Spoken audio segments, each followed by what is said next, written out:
Baskom.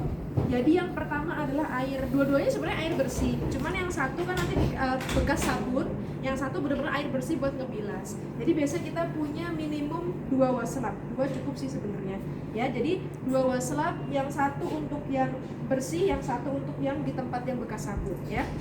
Terus sarung tangan itu selalu harus gitu ya. Prinsipnya bersih apa steril kira-kira kalau mandi? Bersih. Ya, nggak perlu steril. Lalu sabun, shampoo, terus ini ibu buka dulu ya. Ini sebenarnya alat untuk oral hygiene. Jadi alat untuk oral hygiene-nya itu kalau masih memungkinkan disikat gigi, kita sikat gigi. Tapi pada pasien yang tidak sadar, ya misalnya pasien di ICU atau pasien yang koma, itu kadang-kadang kalau disikat gigi sangat sulit sekali. Karena kenapa? Kalau teman-teman sikat gigi itu udah bisa kumur-kumur, ya kan? Terus kalau ada yang nyempil apa-apa bisa keluar.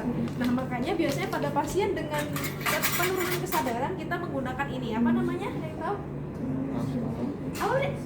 Ya, tang spatel. Tang itu lidah, spatel itu spatula ya. Jadi spatula untuk menyangga lidah. Jadi nanti tuh ini fungsinya untuk nanti kita kasih kasa, terus fungsinya untuk menyangga gini biar buat buka mulut pasien. Nanti kita bersihin pakai pinset. Kita punya pinset dan juga punya kasa. Jadi kalau oral hygiene kita butuh tang spatel, kemudian butuh tempat ini karena nanti oh iya ibu tahu tadi mana tadi Dek PJ? PJ ibu tadi, oh iya, ACL ya deh ya. Terus habis itu apa namanya? Kalau betadine itu kalau untuk perlukaan, jadi cukup NaCl satu aja. Ini buat buang, nanti buat bekasnya. Terus butuh kasa.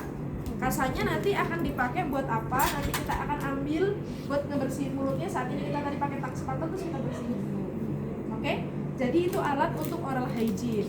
Terus yang terakhir adalah alat untuk keramas dan memandikan. Yang pertama kita butuh ini namanya apa?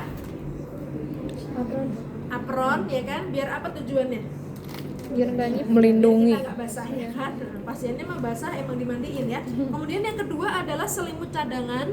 Kenapa? Saat kita memandikan ada potensi basah. Jadi biasanya selimut pasien nanti akan kita gulung dulu, kita ganti dengan selimut mandi. Kemudian yang berikutnya adalah perlak. Kita butuh perlaknya 2. Yang pertama buat alas, yang kedua nanti dipakai buat bikin apa ya, kayak talang ya, kok gerojokan sih ya, talang buat pas kita keramas ya. Terus anduk ya, karena kita butuh untuk mengeringkan, dan juga air. Tapi ini nggak perlu, ini pas keramas nanti pakai ini. Tujuannya buat nampung bekasnya, bukan pas nanti pakai ini, nggak ya, nanti kotor. Oke, jelas ya. Ini alat yang kita butuhkan. Bu ngapain sih kayak perawat belajar kayak gini? Ini hygiene ada.